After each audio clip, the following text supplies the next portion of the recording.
नमस्कार दोस्तों, स्वागत है आप सबका हमारे चैनल में। आज हम बात करने जा रहे हैं चंद्रगुप्त मौर्य का। ये मौर्य साम्राज्य के संस्थापक के रूप में जाने जाते हैं। चंद्रगुप्त मौर्य क्या कौन थे? तो मौर्य साम्राज्य के संस्थापक के रूप में इन्हें जाना जाता है। इनका परिचय हम देखेंगे कि इनका जन्म जो होता है 340 ईसा पूर्व में, मतलब बहुत पुरानी कहानी है, लेकिन ये इतिहास, भारतीय इतिहास में बहुत जबरदस्त रूप से इसका प्रभाव पड़ा है। इनका जन्म कहाँ बताया जाता है? तो 340 ईसा पूर्व में बताया जाता है। इनकी मृत्यु लगभग 298, आप 340 और 298 माइनस दिख रहा होगा ना, तो आप इधर नोटिस करना, ईसा पूर्व की बात करता है, मतलब ईस्वी से पहले की बात करता है। ईस्वी एक दो शुरू हुई थी, उससे पहले की कहानी है। 340 ईसा पूर्व में इसका जन्म होता है। मृत्यु 298 ईसा पूर्व के लगभग होती है, मतलब कि 40 और 20, 40 और 98 दो 100, मतलब कि 42 वर्षों तक इसकी शासन रहती है। ठीक है ना, इनका समय रहता है। ये कौन वंश से संबंधित थे? तो ये मौर्य वंश से संबंधित थे। इनके गुरु एवं मार्गदर्शक कौन था? तो चाणक्य, जिसे क्या कहते हैं? कौटिल्य या विष्णुगुप्त भी कहा जाता है। इसने अपनी राजधानी को कहाँ बनाया था? इनकी वर्तमान राजधानी पाटलिपुत्र थी। पाटलिपुत्र पटना की पाटलिपुत्र थी। ठीक है। चंद्रगुप्त मौर्य प्राचीन भारत के महान सम्राट माने जाते हैं। उन्होंने पहली बार लगभग पूरे उत्तर भारत को एक विशाल साम्राज्य में संगठित किया था। चंद्रगुप्त पहला व्यक्ति था जिसने पूरे भारत के उत्तर उत्तर प्रांत को लेकर, कह सकते हैं कि उत्तर प्रांत में आपका गुजरात से लेकर के, गुजरात, राजस्थान, हरियाणा, पंजाब, उत्तर प्रदेश, मध्य प्रदेश, बिहार, झारखंड, बिहार, उड़ीसा, ये एक प्रांत में था उस समय बिहार, तो बिहार तक इसका क्या था? विशाल साम्राज्य था। अभी का भारत था, जबकि तब का में उत्तर प्रदेश से लेकर के उत्तर प्रदेश के उत्तर वाली एरिया आप कहेंगे तो अफगान, काबुल, कंधार तक इसका विस्तार था। और बिहार के उत्तर की बात करेंगे तो बिहार के उत्तर में नेपाल, भूटान तक इसका विस्तार था। किसका विस्तार था? तो मौर्य वंश का विस्तार था। इसके प्रारंभिक जीवन की बात करेंगे तो साधारण परिवार में जन्म लिया था। इनके जन्म को लेकर के विभिन्न मत है। अनेक जो मताधिकार लोग थे, उन्होंने, किसी ने कहा था कि ये क्षुद्र कुल में जन्म लेता है, तो किसी ने, किसी इतिहासकार के द्वारा कहा जाता है कि ये जो है ब्राह्मण कुल में जन्म लिया हुआ था। तो बहुत सारे विभिन्न मत इसके जन्म को लेकर के अपनाया जाता है। चाणक्य ने, लेकिन इन्होंने, चाणक्य ने अपनी प्रतिभा को आधार बनाया, और उसकी प्रतिभा से लोग उसे आज भी जाने जाते हैं। आज भी उसे, उसकी प्रतिभा से लोग, उसकी पहचान होती है। उन्होंने युद्ध व राजनीति की शिक्षा दी। उस समय मगध पर किस वंश का शासन था? तो मगध पर नंद वंश का शासन था। नंद वंश का कौन शासन कर रहा था? तो घनानंद। कहा जाता है कि घनानंद द्वारा इसकी बेइज्जती कर देने के बाद इसने कसम खाता है, अब चोटियां खुला करता है, कि चोटी जो शिखा होती है ना, चोटी को खोल देता है। कहता है कि जब तक इस नंद वंश को मैं उखाड़ करके फेंक नहीं देता हूँ और इसमें मौर्य वंश की स्थापना नहीं करता हूँ, तब तक मैं ये शिखा अपनी चोटी को नहीं बांधूंगा। ठीक है। और यही करता होता है, नंद वंश का अंत कर देता है 322 ईस्वी में। कहा जाता है कि नंद वंश उस समय इतिहास का सबसे बड़ा वंश था, और उसे, उसका शासक कौन था? घनानंद। और इस वंश को, इस शासन को हराने के लिए जो चंद्रगुप्त मौर्य था, बहुत बार आक्रमण किया था, लेकिन हर बार हार के वापस चला जाता है। एक बार कहा जाए, देखिए कहानी है, ठीक है ना, तो कहानियों में कहा जाता है कि एक बार जब गलियों से गुजर रहा था, तो एक माँ जो थी अपने बच्चे को चिल्ला करके बोल रहे थे कि जब तुम्हें खीर खाने को ले दिया जा रहा है, तो तुम बीच में हाथ डालोगे खाने के लिए, तो हाथ जलेगा नहीं तो क्या होगा? यदि तुम्हें खाना है, ये खीर को गरम गरम खाना है, तो पहले किनारे में खाने का शुरू करो, उसके बाद बीच, अपने आप बीच तक पहुंच जाओगे। ये बातें जो है चंद्रगुप्त कहते हैं, चाणक्य जो था, चाणक्य को सुनाई दिया, और वो विचार करने लगता है कि माँ जो है अपने बच्चे को सही शिक्षा दे रही है, कि यदि हमें गरम खीर खाना है तो हमें किनारे से खाना पड़ेगा। यदि बीच में ये हाथ डाल देंगे तो हाथ जलना तय है। अर्थात इस प्रकार उसने विचार किया कि क्यों नहीं घनानंद के इस विशाल शासन को यदि उखाड़ना है, तो डायरेक्ट जो हम घनानंद के ऊपर आक्रमण कर रहे हैं, यदि ऐसा ना करके हम घनानंद से जितने भी संबंधित साम्राज्य है, जितने भी इसके समर्थक राज्य है, यदि मैं पहले उसको अपने में सम्मिलित कर लूँ, उसे हरा करके यदि मैं अपने तरफ कर लेता हूँ तो घनानंद ऑलरेडी कमजोर हो जाएगा। और ये उसकी राजनीति जो है एक माँ का के द्वारा अपने बच्चे को डांट करके दे रही शिक्षा के माध्यम से उसने अर्जित किया था ये बुद्धि को, और इस बुद्धि को उसने इस्तेमाल किया था घनानंद के विशाल साम्राज्य को हराने का और घनानंद का अंत करने का।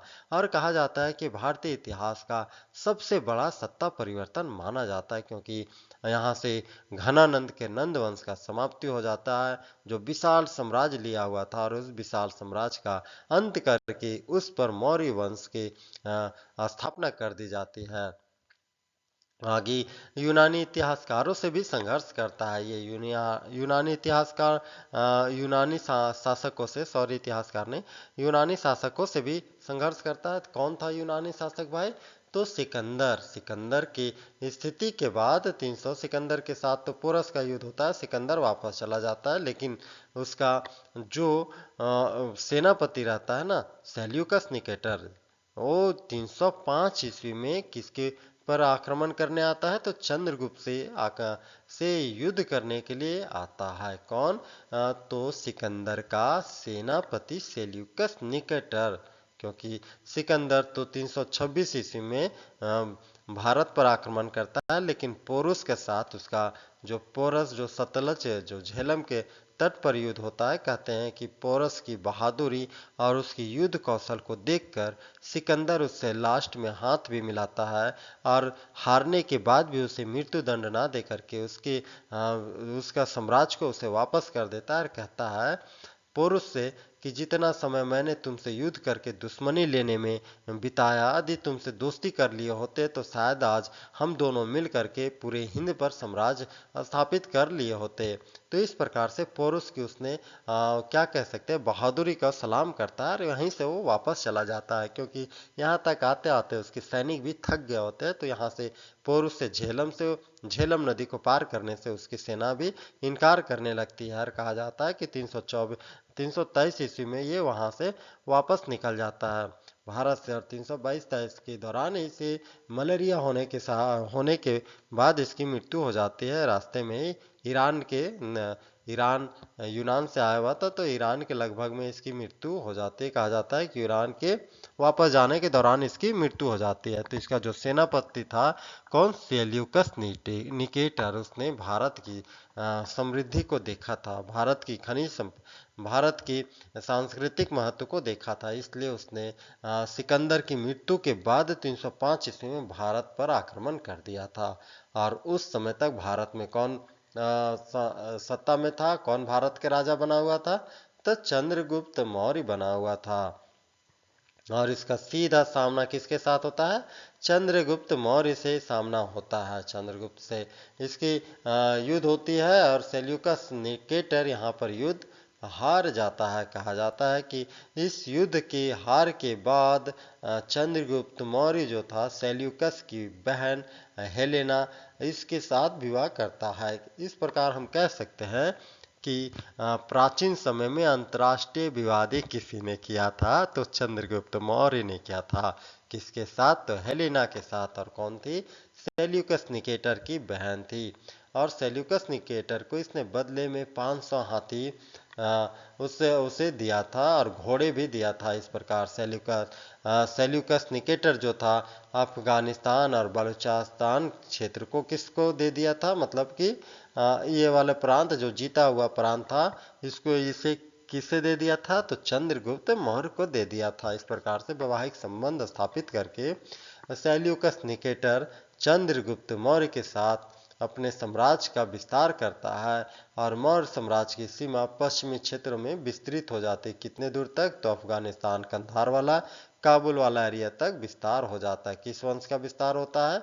तो मौर्य वंश का विस्तार हो जाता है। इसकी प्रशासन व्यवस्था की बात करेंगे तो चाणक्य का ग्रंथ अर्थशास्त्र जो है प्रशासन का आधार है। अर्थशास्त्र जैसा कि नाम है, आप यहाँ अर्थशास्त्र से लेकर के इकोनॉमी पर मत आ जाना। या अर्थशास्त्र इनकी बुक का नाम है, और वो किस पर लिखा हुआ बुक है? तो ये प्रशासन से संबंधित है, मतलब कि राजनीति किस प्रकार से करनी होती है, इसकी पर लिखी हुई किताब है अर्थशास्त्र। क्वेश्चन आता है कि अर्थशास्त्र किसकी रचना है, तो किसकी रचना है, तो चाणक्य की, विष्णुगुप्त की या कौटिल्य की। तीन तीन नामों से ये जाना जाता है। तो चाणक्य की, विष्णुगुप्त या कौटिल्य की रचना का नाम क्या है, अर्थशास्त्र। अर्थशास्त्र में किसका वर्णन किया गया है, प्रशासनिक व्यवस्था का वर्णन किया गया है।